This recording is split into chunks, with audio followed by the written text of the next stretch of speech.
The forest was a cathedral of winter vast, breathless, and buried beneath a silence so complete it pressed against the ears. Snow lay thick as cloud stuff, settled gently over the broken ground of Karelia. Above the long white expanse, the sky had the pale gray of hammered steel, cold and watchful. In that quiet, deep within the spruce and pine, a single man moved. He was almost invisible against the land, a small shifting blemish in a world of white. His name was Simo Häyhä. To the untrained eye, he looked like nothing, a bundle of snow camouflaged in winter whites, curled low, half buried. His breath was faint, barely rising from the wool scarf pulled over the lower half of his face. Only his eyes, ice blue, unblinking, revealed the presence of a living man. He lay in the cold without complaint. Cold meant stillness, stillness meant survival, and survival meant Finland would last another day. It was December of 1939. The Winter War had been burning for weeks.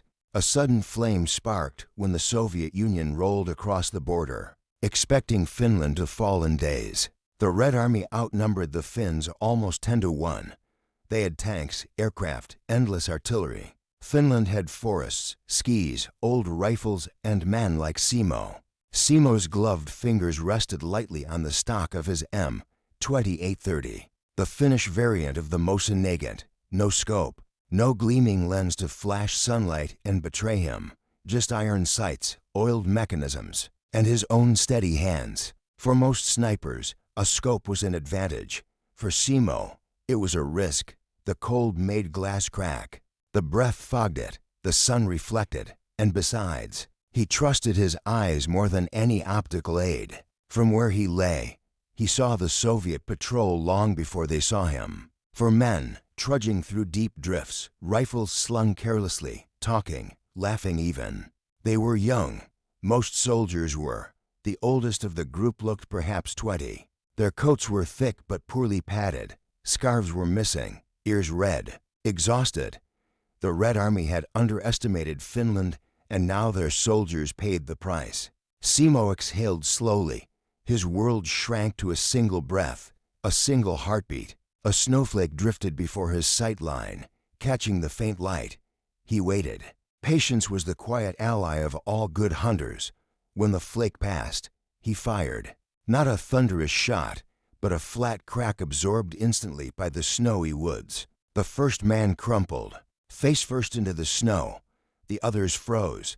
Confusion flickered across their faces, then panic. They scrambled for cover that wasn't there. There was only endless white. Before panic became action, Simo fired again.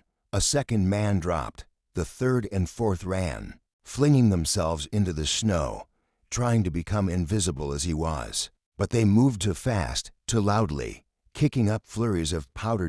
Crack. The third fell. The last man shivered where he lay, his mittened hands trembling on his rifle. Simo watched, waited, measured the breath between seconds. Crack. Then silence. The snow drifted over the fallen men with calm indifference, as though the forest itself swallowed them. Simo did not smile, did not sigh, did not celebrate. He simply rose slightly, tucked his rifle into the crook of his arm, and began to crawl deeper into the woods. He had work to do. Before the war, Simo had been many things: farmer, hunter, neighbor, quiet man at the village dances who rarely spoke and never boasted. He was born in Rotjärvi, near the Russian border, so close he could walk there in a day. As a boy, he learned to stalk deer in the dense forests until he knew how to move as softly as falling snow. He won shooting competitions without saying a word, earning trophies he stored in old crates and never dusted. People said his eyes were those of a hawk, that he could hit a target at 200 meters faster than most could blink. But Simo himself had no grand stories about any of it. He simply said, "I practiced." He lived for the land, his land, soil beneath his fingernails, spruce sap in his clothes, the warm breath of his hunting dog at his feet during cold nights. He could spend days alone in a snow-laden grove and feel no loneliness. The forest was a companion. The silence was a friend. Then war came, and the quiet man answered, On the front line near the Kala River, Simo was already becoming a rumor. A whisper, a warning. The Soviets had a name for him now, Belaya Smirt, the White Death. At first, the Finnish soldiers laughed at the title. Simo only shrugged. He felt none of the pride others thought he should.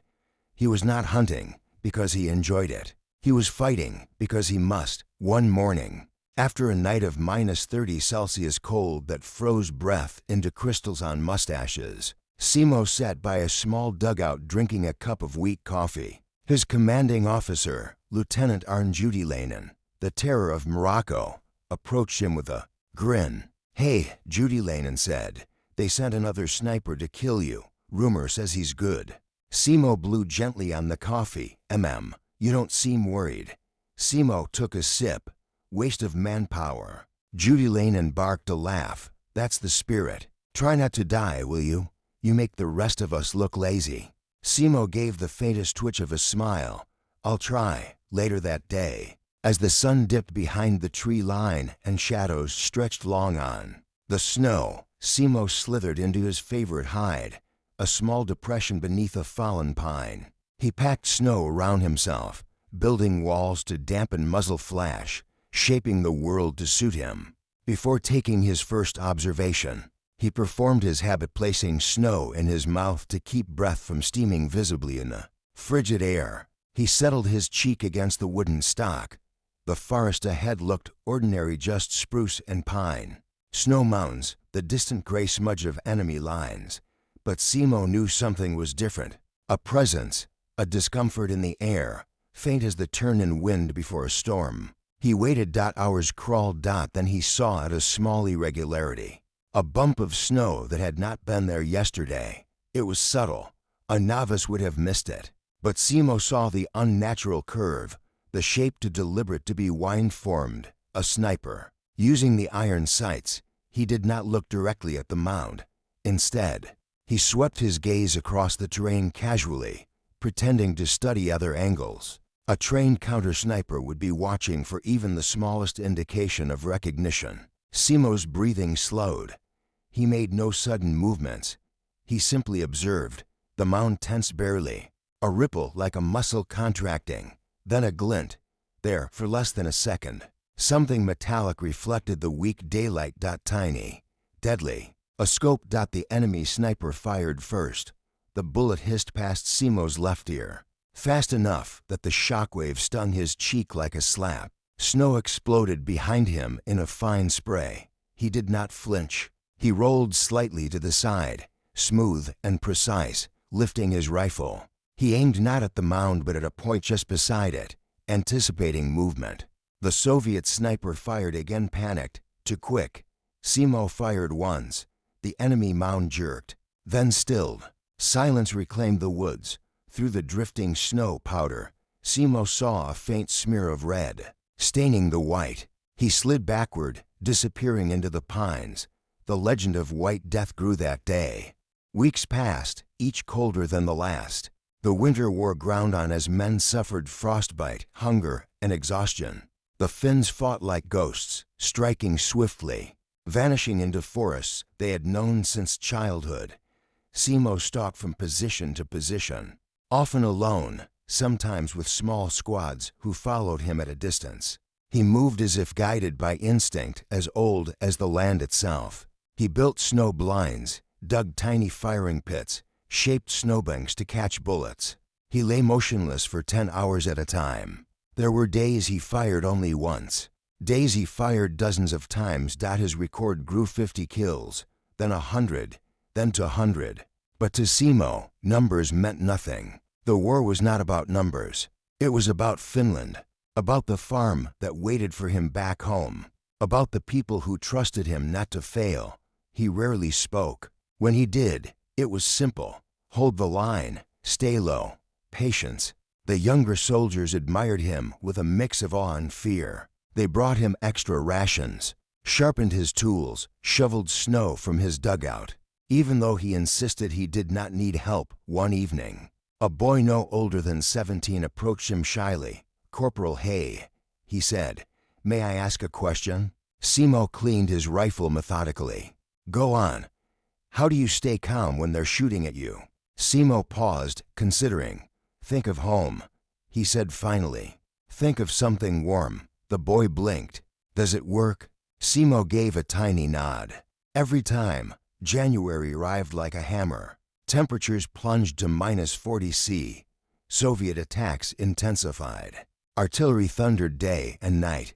Snowdrifts shook with concussive force. Trees splintered. The ground shuddered beneath explosions. But Simo adapted. He dug deeper positions. He used his small frame to slip through narrow trenches. He piled snow in front of his rifle to mask muzzle flash and tamped it to ice. He froze his rifle's iron sights deliberately so they would not shift when he fired. One morning, he spotted a Soviet platoon trying to flank Finnish lines. They moved cautiously, aware of the stories. Some carried shields of sheet metal. Others stayed low. Crawling. Simo tracked them with patient precision. Crack. A shield carrier collapsed. Crack. The officer fell. Crack. Crack. Crack. Men scattered, shouting, sprinting for cover that did not exist. Their breath plumed wildly, revealing their positions as clearer than tracks in fresh snow. Simo's shots were rhythmic, almost soft.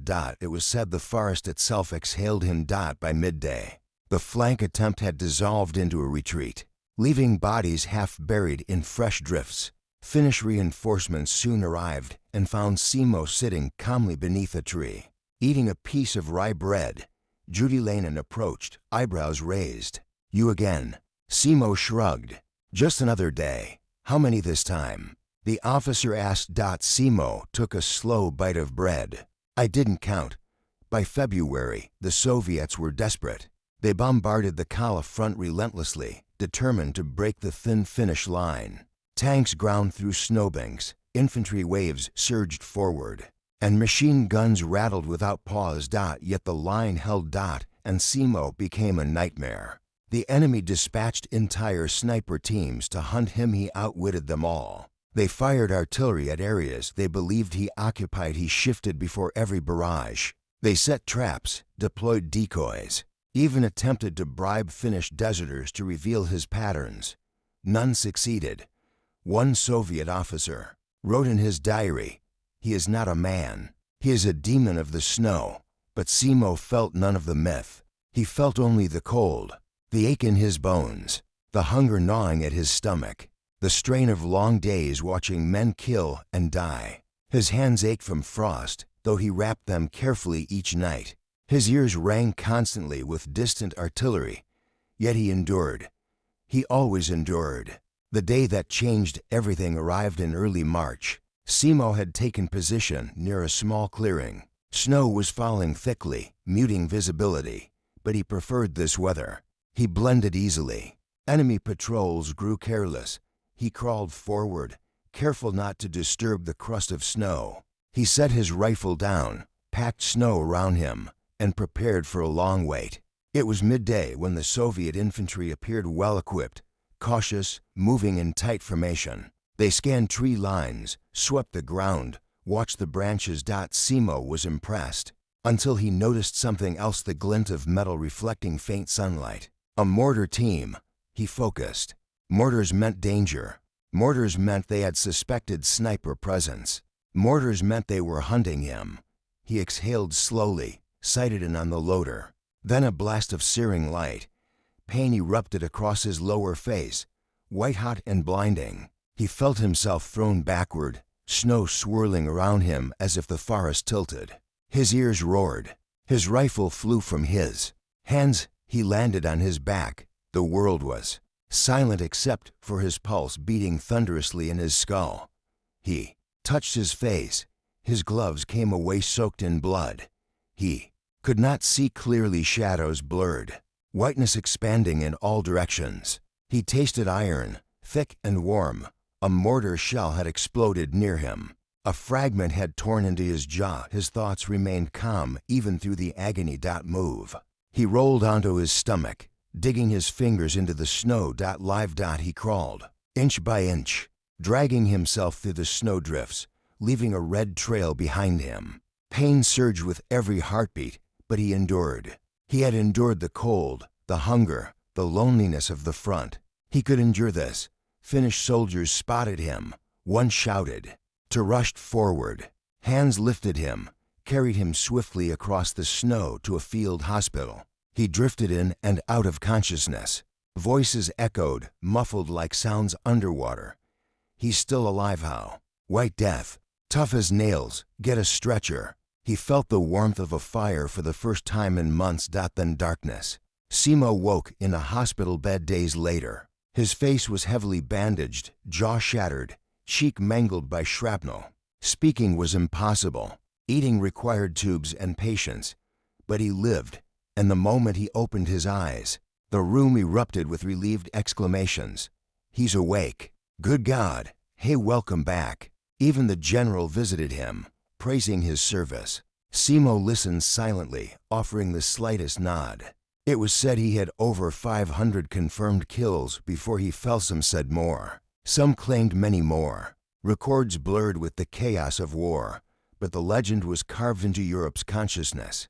He remained hospitalized when the Winter War ended days later. Finland survived scarred, battered, but unbroken. Simo returned home months afterward. His farm awaited him, quiet and humble. His dog barked happily. The forests he loved swayed in the wind, welcoming him like an old friend. He resumed life not as a hero, though all knew him as one, but as the same quiet man he had always been. He farmed, he hunted, he lived. When people asked him how he achieved such incredible feats, he answered simply, "I did what I was told." When they asked how he survived such horrors, he said, "I had good friends." And when they asked what he felt about the lives he had taken, he replied, "I did what had to be done." In the quiet winters of old age, he was sometimes seen sitting on his porch, watching snow fall gently over the land he fought to defend. His eyes still sharp, his presence still calm. The White Death grew old, but he never stopped loving the silence of winter. Simo Häyhä died in 2002 at the age of 96. But the forests of Finland still remember him, a man who lay alone in the snow, unflinching before impossible odds, fighting with patience, precision, and an unbreakable will, a man of few words, a hunter of quiet determination, a guardian wrapped in white, and still, across decades, his legend whispers through the winter wind, Kala Kestig, Kala will hold. It held because he did.